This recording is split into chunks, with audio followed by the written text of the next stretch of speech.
بسم اللہ الرحمن الرحیم۔ آج ہم آپ کو ایک ولی اور شعر کا واقعہ بتائیں گے۔ سیدنا حسن بصری رحمۃ اللہ فرماتے ہیں، میں ایک متقی و پرہیزگار شخص کے جنازے میں شریک ہوا۔ اسے بصرہ کے قبرستان میں دفن کیا گیا۔ تدفین کے بعد لوگ اپنے اپنے گھروں کی طرف چلے گئے اور میں ایک قریبی جنگل کی طرف چلا گیا۔ وہاں اللہ کی قدرت میں غور و فکر کرتا رہا۔ ایک جگہ بہت گھنے درخت تھے۔ میں نے بغور جائزہ دیکھا تو ان درختوں کے پیچھے ایک غار نظر آیا۔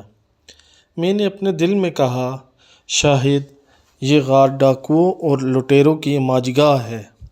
جب میں اس غار کے قریب گیا تو دیکھا کہ وہاں نورانی چہرے والا ایک حسین و جمیل نوجوان اون کا جبہ پہنے بڑے خشوع و خضوع سے نماز پڑھ رہا تھا۔ میں اس کے قریب جا کر بیٹھ گیا۔ اس نوجوان نے رکوع و سجود کے بعد سلام پھیرا اور میری طرف متوجہ ہوا۔ میں نے سلام کیا، اس نے جواب دیا۔ میں نے اس سے پوچھا، اے میرے بھائی، آپ کہاں کے رہنے والے ہیں؟ اس نے کہا، میں ملک شام کا رہائشی ہوں۔ میں نے پوچھا، آپ شام سے بصرہ کس مقصد کے لیے آئے ہیں؟ اس نے جواب دیا، میں نے سنا تھا کہ بصرہ اور اس کے قریبی علاقوں میں عابدین و زاہدین اور باعمل علماء اکرام رحمۃ اللہ بہت زیادہ ہیں۔ چنانچہ میں شام سے بصرہ چلا آیا تاکہ ان اولیاء کرام سے اکتساب فیض کر سکوں اور ان سے علم و عمل سیکھوں۔ میں نے اس سے پوچھا، اے بندہ خدا عز و جل، تمہارے کھانے پینے کا انتظام کس طرح ہوتا ہے؟ یہاں جنگل میں تمہیں کھانا کیسے میسر آتا ہوگا؟ اس نے جواب دیا، جب بھوک لگتی ہے تو درختوں کے پتے کھا لیتا ہوں، اور جب پیاس محسوس ہوتی ہے تو جنگل میں موجود تالابوں سے پانی پی لیتا ہوں۔ میں نے کہا، اے نوجوان، میری خواہش ہے کہ میں تمہیں عمدہ آٹے کی 2 روٹیاں پیش کر دیا کروں تاکہ تم انہیں کھا کر عبادت پر قوت حاصل کر سکو۔ تو وہ نوجوان کہنے لگا، ایسی باتیں چھوڑو، میں نے کئی سالوں سے کھانا نہیں کھایا۔ تو ہماری خوش قسمتی ہوگی، تم ہماری طرف سے کچھ نہ کچھ قبول کر لو تاکہ ہمیں برکتیں حاصل ہوں۔ وہ نوجوان بولا، اچھا، اگر تم بضد ہو تو جوں کے بغیر چھنے آٹے کی 2 روٹیاں لے آؤ اور سالن کی جگہ نمک لانا۔ حضرت سیدنا حسن بصری رحمۃ اللہ فرماتے ہیں، پھر میں اس نوجوان کے پاس سے چلا آیا اور جوں کے بغیر چھنے آٹے کی 2 روٹیاں پکوائیں، ان پر نمک رکھا اور واپس اسی جنگل کی طرف چل دیا۔ جب میں غار کے قریب پہنچا تو وہاں کا منظر دیکھ کر میں بہت حیران ہوا۔ میں نے دیکھا کہ ایک خونخوار شیر غار کے دہانے پر بیٹھا ہوا ہے۔ میں نے دل میں کہا، ایسا نہ ہو کہ اس خونخوار درندے نے اس نوجوان کو مار ڈالا ہو۔ میں بہت پریشان ہو گیا تھا۔ پھر میں ایک اونچی جگہ پر چڑھا جہاں سے غار کا اندرونی حصہ نظر آ رہا تھا۔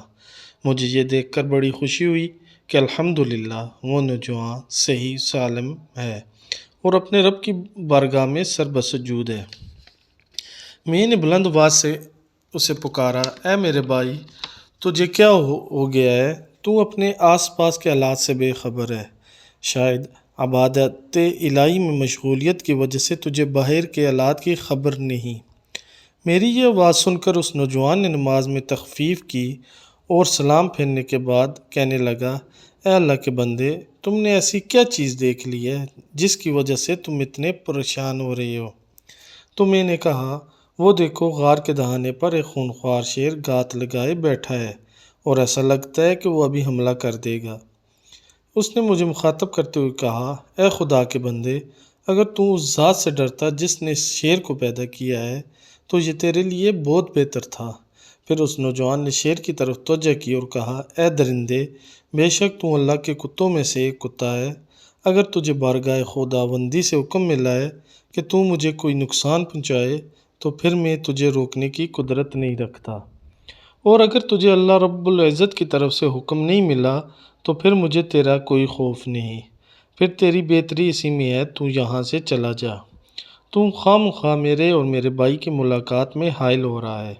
اب اس نے خصلت نوجوان نے اپنی بات مکمل بھی نہ کی تھی کہ وہ شیر دہاڑنے لگا اور دم ہلاتا ہوا وہاں سے اس طرح بھاگا جیسے اسے اپنا کوئی شکار نظر آ گیا ہو۔ جب شیر وہاں سے چلا گیا تو میں اس نوجوان کے پاس آیا اور یہ کہتے ہوئے دونوں روٹیاں اس کے سامنے رکھ دی کہ میرے دوست، جو چیز تو نے طلب کی تھی وہ حاضر ہے۔ اس نے روٹیاں لی اور انہیں حسرت بھری نگاہوں سے دیکھنے لگا، پھر وہ رونے لگا۔ روتے روتے اس کی ہچکیاں بند گئیں، پھر اس نے روٹیاں نیچے رکھ دیں اور آسمان کی طرف دیکھتے ہوئے کہنے لگا، اے میرے اللہ، میں تجھے تیرے عرش عظیم کا واسطہ دے کر التجا کرتا ہوں، اگر تیری بارگاہ میں میرا کچھ مرتبہ مقام ہے اور میں تیری بارگاہ میں مردود نہیں بلکہ مقبول ہوں، تو اے میرے اللہ مجھے اپنے قرب خاص میں بلا لے اور میری روح قبض فرما لے۔ حضرت سیدنا بصری رحمۃ اللہ علیہ فرماتے ہیں، اب اس نوجوان نے یہ دعا مکمل ہی کی تھی کہ فوراً اس کی بے قرار روح اس دنیاوی زندگی کی قید سے آزاد ہو کر عالم بالا کی طرف پرواز کر گئی۔ میں واپس اپنے علاقے میں آیا اور چند متقی و پرہیز لوگوں کو جمع کیا تاکہ ہم اس نوجوان کی تجہیز و تفکین کریں۔ میں اپنے ساتھیوں کو لے کر غار کی طرف چل دیا۔ جب وہاں پہنچا تو دیکھا غار میں تو کوئی بھی موجود نہیں تھا۔ خوش نصیب نوجوان کی لاش کو میں ابھی یہاں چھوڑ کر گیا تھا، اب وہاں اس کا نام و نشان بھی نہ تھا۔ میں بہت حیران و پریشان تھا کہ آخر اس کی لاش کہاں غائب ہوگی۔ اچانک مجھے غیبی آواز سنائی دی، کوئی کہنے والا کہہ رہا تھا، اے ابو سعید۔ یہ ابو سعید جو ہے یہ حضرت سیدنا بصری رحمۃ اللہ کی کنیت تھی۔ اپنے رفقا سے کہو کہ وہ واپس چلے جائیں، اب اس نوجوان کی لاش کبھی نہیں ملے گی کیونکہ اس کی لاش کو یہاں سے اٹھا لیا گیا ہے۔ دعا ہے کہ اللہ تعالیٰ ہمیں گناہوں پر اصرار سے بچائے اور نیکی کی توفیق عطا فرمائے، آمین۔